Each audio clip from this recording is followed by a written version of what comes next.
The morning my daughter-in-law handed me a stack of papers and told me to sign them before the notary leaves, I didn't realize that was the moment my entire life was about to be stolen from me. I was standing in my own kitchen, the kitchen I had designed myself, with the white subway tiles I had picked out, and the window above the sink that looked out over the backyard I had planted with rose bushes the year my husband passed. My daughter-in-law, Natalie, was smiling at me the way she always smiled, lips stretched wide, eyes saying something completely different. And my son, my Daniel, was standing just behind her with his arms crossed, not looking at me at all. "It's just a formality, Mom," he said. "Estate planning stuff. You said you wanted everything organized." I had said that.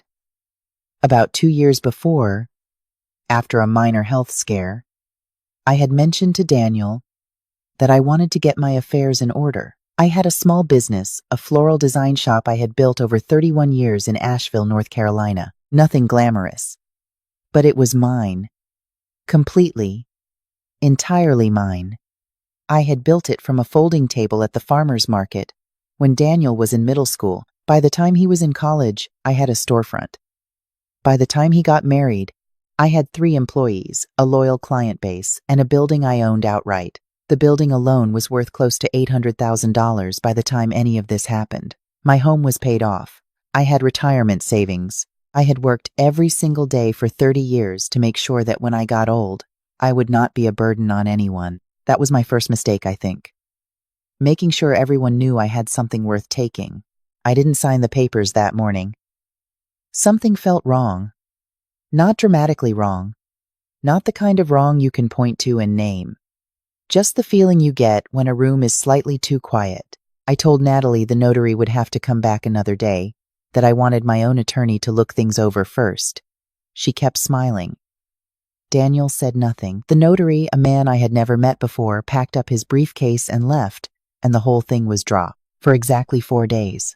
Then it started in a different way. I should tell you a little about how I ended up living under the same roof as my son and his wife. A year before all of this, I had a fall. Nothing serious. I slipped on ice on my front porch in February, bruised my hip badly, and spent about 3 weeks moving slowly. Daniel called me every day during those 3 weeks. He was attentive, worried, kind. He and Natalie drove up from Charlotte. They had moved there for her job a few years before and stayed with me for a long weekend. They cooked for me. They helped me rearrange some furniture. They were lovely. When they left, Daniel called from the road and said, "Mom, I don't like you being alone up there. What would you think about moving in with us?" I said no at first. I loved my house. I loved my shop. I loved my life in Asheville. He called every week for 2 months. "Natalie sent me listings for houses in their neighborhood just so you can see what it's like here." She texted me photos of a room in their house that she said could be completely yours, decorated however you want. She was warm. She was persuasive. She told me she had always wanted a mother figure close by, that her own mother had passed when she was young. I felt needed. I felt wanted.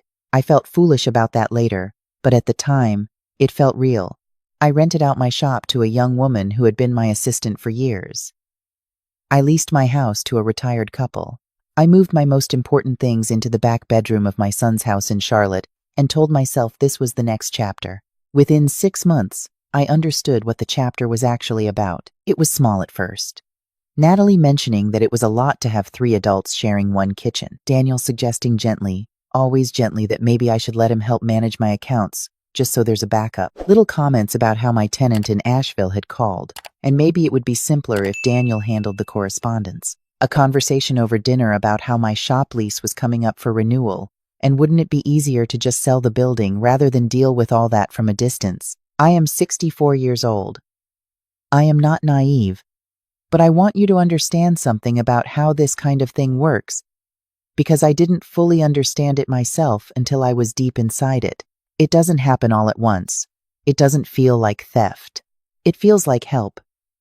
It feels like your family loves you and wants to make your life easier. Every single step feels reasonable on its own. It's only when you look back that you see the shape of what was being built around you. By the time Natalie handed me those papers, Daniel had already been added to one of my bank accounts for emergencies. I had already signed over limited power of attorney, or so I thought during an appointment that Daniel had scheduled with an estate attorney. his estate attorney as it turned out. Not mine. I didn't know that then.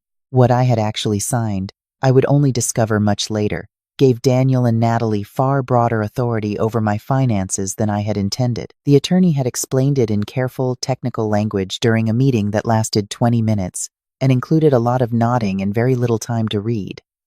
I had trusted my son. I had signed where he pointed, so when I refused to sign the second set of papers, the ones about the business and the Asheville property, things changed. Daniel stopped being gentle. It happened gradually at first, then all at once. The warmth left the house. Meals became quiet. Natalie stopped asking about my day. Daniel started having long, hushed conversations with his wife in rooms I wasn't in. Once, I walked past the home office and heard Natalie say my name in a tone I had never heard her use before, flat and cold and businesslike, and Daniel respond with something I couldn't make out. I started keeping my phone with me at all times. I started writing things down. One Thursday evening in November, I came into the kitchen to make tea and found Natalie at my laptop. She closed it quickly when she heard me, but not quickly enough. I saw my bank's website on the screen. I asked her what she was doing. She said she was just checking something for Daniel. I asked her to leave my laptop alone. She stood up, looked at me for a long moment, and said, "You know, this situation isn't really working for any of us." I said, "What situation?" She said, "You being here. I want to be honest with you. I didn't say anything strong in that moment. I didn't have a comeback. I stood there in my own son's kitchen, the kitchen I had stocked and cooked in and cleaned for a year, and I felt something cold move through me. Not anger yet, just recognition, the kind of recognition that arrives too late and sits in your chest like a stone. I went to my room and called my friend Margaret, who I have known for over 30 years. I told her what was happening. She listened, without interrupting, which is one of the things I love most about Margaret. When I finished, she said, "Evelyn, you need to talk to a lawyer, not Daniel's lawyer, your own." I told her I didn't know who to call. She said, "I do." Margaret gave me the name of an attorney she had used during her own divorce, a woman named Patricia, who practiced in Charlotte and specialized in elder financial law. I called Patricia's office the next morning from my car, parked down the street, while Daniel and Natalie were both at work. I made an appointment for the following week and told no one. I also opened a new bank account that afternoon, at a different bank, in my name only. I want to pause here and tell you why I did that quietly, without confronting anyone, without demanding answers. Because I know some of you are thinking, why didn't you just say something? Why didn't you confront your son? And I understand that instinct. But when you are living inside someone else's house, and you have already signed documents you don't fully understand, and your finances are partially in someone else's hands, you don't flip the table, you move carefully. You protect yourself first. You gather information before you say a word. That is what I did. Patricia reviewed the documents I had signed. It took her about 15 minutes to tell me that the power of attorney I had executed was far broader than standard, that it gave Daniel authority to make financial decisions on my behalf in a wide range of circumstances, including managing and potentially liquidating business assets. She said whoever had drafted it had written it in a way that was technically legal but maximally favorable to my son. She also told me it could be revoked. I revoked it the same day. I also, on Patricia's advice, formally notified my bank that Daniel was to be removed as a secondary account holder. The bank required my presence and identification and a signed form. I went on a Tuesday morning while both Daniel and Natalie were at work and completed every step. I transferred the majority of my savings to my new account. I left a small, ordinary balance in the old one so that nothing looked different from the outside. Patricia also made some calls about the estate attorney Daniel had used. What she found wasn't criminal on its face, but it was a conflict of interest, significant enough that the state bar would be interested. She said to hold on to that information for now. I went home that Tuesday evening and made dinner, chicken and roasted vegetables. I set the table. I smiled. I asked Natalie about her day. She seemed surprised. She was a little warmer than she had been. Daniel talked about something that happened at his office. I nodded and listened and said very little, and underneath everything I was doing, I was completely calm for the first time in months. Because I was no longer afraid. I had stopped being a victim the moment I had walked into Patricia's office. And now I was just waiting. The situation broke open on a Saturday afternoon in late November, about 3 weeks after I had revoked the power of attorney. Daniel had apparently tried to authorize something with my financial accounts. I never found out exactly what, whether he was trying to move money or access a statement or initiate some kind of transfer related to the Asheville building. Whatever he attempted, the bank flagged it because his access had been removed and the activity looked inconsistent with normal patterns. The bank put a security hold on the account and sent me a notification on my phone. I was in the backyard with my tea when I felt the phone buzz. About 4 minutes later, Daniel came outside. He was not gentle. He stood at the back door and demanded to know what I had done. He said I had gone behind his back. He said I had acted crazy, and that he was trying to protect me. His voice was loud in a way I had not heard since he was a teenager, the particular register of someone who is furious because something they expected to control has slipped out of their hands. Natalie appeared behind him in the doorway. I sat with my tea and I said, calmly, Daniel, I've spoken with an attorney. I've revoked the power of attorney I signed. I've reorganized my accounts. And I'd like to have a conversation about next steps when you're ready to speak with me respectfully. What happened next took about 30 seconds. Daniel said something I won't repeat. Natalie said something to him I couldn't hear. He stepped off the back porch, crossed the yard, reached down, and took the phone directly out of my hand. I stood up. He pushed me, not the way you push someone in an argument, chest to chest. He put his hands on my shoulders and shoved me backward into the patio chair so hard it tipped over. I hit the ground on my side. My tea went everywhere. I lay there on the patio bricks for a moment, aware that my left elbow was bleeding and that everything had gone very still. Natalie did not come to help me up. Daniel stood over me and told me that I had 1 week to sign everything over, or he would have me declared incompetent by a court and I would lose control of everything regardless. I looked up at my son from the ground, and I understood completely who I was dealing with. I did not cry. I want you to know that.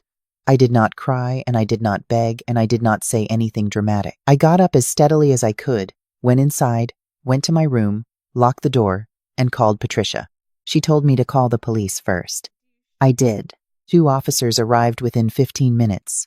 I showed them my elbow. I told them what had happened. I was calm and clear, and I gave them specific details, because I had been writing things down for weeks, and I had dates and conversations documented. The officers spoke with Daniel, who denied everything and said I had fallen. Natalie backed him up, but here is what Daniel and Natalie did not know. I had, about 6 weeks earlier, installed a small security camera on the exterior of the house on the back eave, pointed at the patio. I had done it after the night. I heard Natalie at my laptop. It was the size of a silver dollar. Neither of them had ever noticed it. I told the officers about the camera. They watched the footage on my laptop in the kitchen while Daniel and Natalie sat in the living room. The footage was clear. It showed everything from the moment Daniel stepped off the porch. It showed him take the phone from my hands. It showed him push me. It showed me fall. It showed him standing over me while I was on the ground. Daniel was arrested that afternoon. Patricia filed a civil action the following week for financial elder abuse, for the fraudulent drafting of the power of attorney, and for damages related to the attempted unauthorized access of my accounts. The estate attorney who had drafted the original documents was separately reported to the state bar. I moved out of Daniel's house that same weekend. Margaret came and helped me pack. I drove back to Asheville with my car full and my hands completely steady on the wheel. My tenant in my house was understanding she was already planning to move and was able to vacate within the month. I was home by December. The legal process took about 14 months. I want to be honest with you, it was not easy or fast. There were depositions and filings and days when Patricia called with updates that made my stomach hurt. The criminal charge against Daniel assault was ultimately pleaded down to a misdemeanor. I was disappointed by that, but not surprised. I had been told from the beginning that criminal outcomes in these situations are uncertain. The civil case was different. The judge ruled in my favor on the financial elder abuse claim. Daniel and Natalie were ordered to pay back every dollar that had been moved, accessed, or misused during the period of the unauthorized power of attorney. They were also ordered to cover my legal fees. The estate attorney surrendered his license as part of a settlement with the state bar. I have not spoken to my son since the day he was arrested. I've been asked whether I'm sad about that.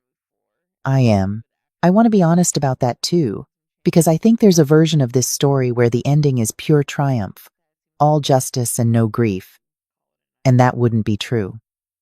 Daniel is my son. I carried him. I taught him to ride a bicycle. I drove him to baseball practice and helped him with his college essays and cried at his wedding. I don't know exactly when he became someone who could stand over his mother on the ground and threaten her, and I may never understand it. Some losses don't resolve. You just carry them differently over time. What I am is safe. What I am is whole. My shop is mine. My building is mine. My house is mine. My money is mine, and I am in it every morning making coffee in my own kitchen, looking out at my rose bushes, which came back this spring better than ever. After everything, I want to leave you with this, because I think it is the most useful thing I have learned. If someone is pressuring you to sign something you don't understand, slow down. It doesn't matter if they are a stranger or your own child. Slow down and find your own attorney, not theirs. If someone is making you feel confused about your own finances, your own memory, your own judgment, slow down. That confusion is often manufactured.